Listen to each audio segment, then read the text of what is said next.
April 10th, 2017, Monday of Holy Week. A reading from the book of the prophet Isaiah. Here is my servant whom I uphold, my chosen one with whom I am pleased, upon whom I have put my spirit. He shall bring forth justice to the nations, not crying out, not shouting, not making his voice heard in the street. A bruised reed he shall not break, and a smoldering wick he shall not quench, until he establishes justice on the earth. The coastlands will wait for his teaching. Thus says God the Lord, who created the heavens and stretched them out, who spreads out the earth with its crops, who gives breath to its people and spirit to those who walk on it. I, the Lord, have called you for the victory of justice. I have grasped you by the hand. I formed you and set you as a covenant of the people, a light for the nations, to open the eyes of the blind, to bring out prisoners from confinement, and from the dungeon those who live in darkness. The word of the Lord. The responsorial psalm. The response is, "The Lord is my light and my salvation." The Lord is my light and my salvation. Whom should I fear? The Lord is my life's refuge. Of whom should I be afraid? The Lord is my light and my salvation. When evildoers come at me to devour my flesh, my foes and my enemies themselves stumble and fall. The Lord is my light and my salvation. Though an army encamp against me, my heart will not fear. Though war be waged upon me, even then will I trust. The Lord is my light and my salvation. I believe that I shall see the bounty of the Lord in the land of the living. Wait for the Lord with courage. Be stout-hearted and wait for the Lord. The Lord is my light and my salvation. A reading from the Holy Gospel according to John. 6 days before Passover, Jesus came to Bethany, where Lazarus was, whom Jesus had raised from the dead. They gave a dinner for him there, and Martha served, while Lazarus was one of those reclining at table with him. Mary took a liter of costly perfumed oil, made from genuine aromatic nard, and anointed the feet of Jesus and dried them with her hair. The house was filled with the fragrance of the oil. Then Judas the Iscariot, one of his disciples, and the one who would betray him, said, "Why was this oil not sold for 300 days' wages and given to the poor?" He said this not because he cared about the poor, but because he was a thief and held the money bag and used to steal the contributions. So Jesus said, "Leave her alone. Let her keep this for the day of my burial. You always have the poor with you, but you do not always have me." The large crowd of the Jews found out that he was there and came, not only because of him, but also to see Lazarus, whom he had raised from the dead. And the chief priests plotted to kill Lazarus too, because many of the Jews were turning away and believing in Jesus because of him. The Gospel of the Lord.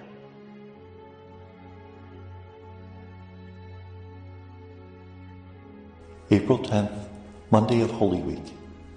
The first reading is from Isaiah 42, 1-7. This is the first of the songs of the suffering servant, those 4 poems that appear in Deutero-Isaiah chapters 40-55 that were written during the Babylonian exile. These 4 poems were inserted by the author of these chapters, and they talk about a mysterious figure who would suffer and die for the people to take their sins upon himself, be buried among thieves, and rise from the dead. This particular reading emphasizes the meekness of that person. The suffering servant wouldn't break a bruised reed, wouldn't quench a smoldering wick. He responds to the call for justice not with violence, but rather with gentleness, with love, with compassion. And that, in fact, creates a covenant for the people. The people would be the people of Israel, but also provides a light for the nations. The word nations implies the pagan peoples. So this suffering servant has not only come for the people of Israel, he's come for all people upon the earth, what we would call universalism. He's to open the eyes of the blind, bring prisoners out of confinement, bring to light those who dwell in darkness. He is going to provide salvation, saving us from that which most imprisons us, whether it be our sinfulness, our loneliness, our fears. He will provide our liberation. And he does this again, not through violence, but rather through love. The Gospel is from John 12, 1-11. It's 6 days before the Passover, and Jesus is staying at Bethany with Lazarus and Martha and Mary. They live in Bethany, a short distance outside of Jerusalem. And Jesus and the disciples stayed with them during this time because there was really no room in Jerusalem for all the pilgrims who came during Passover time. The rabbis allowed you to stay in the metropolitan region of Jerusalem as long as you ate the Passover meal within the city walls. Mary takes a liter of perfumed oil of nard and anoints the feet of Jesus. Now, nard is incredibly expensive. It grows only one place in the world, the Himalaya Mountains. So picture the cost of bringing a liter of nard from the Himalayas to Israel at the time of Jesus. In fact, Judas would say it's worth 300 denarii. Denarius is a day's wage. This is almost a year's salary that she's wasting by anointing the feet of Jesus. But Jesus responds that she's not wasting it, that she is preparing him for his burial. Why did Judas respond to her action with this phrase? Well, it's one of two possibilities. This gospel passage seems to have two layers. At the surface layer, he responds this way because he wants to steal the 300 denarii that they could have gotten from the sale of the perfume. But at a deeper level, it's also the idea that Judas wants to feed the poor. He wants to do charity, whereas Mary wants to serve the person in front of her. That very often people do charity not as an act to humanize others, but rather as an act to manipulate them, to feel better about oneself. St. Vincent de Paul says we only pray that the poor will forgive us our charity. So often we manipulate them by what we say we're doing for them. It's more about us than them. Jesus also says, the poor you will always have with you, but you do not always have me. Interestingly enough, the name Bethany means the house of the poor, the house of those who were ill. And there were a lot of hospices and a lot of primitive hospitals in that area to take care of the ill. It was just outside of the walls of Jerusalem. Those who were ill could stay there where they might have been expelled from the city itself.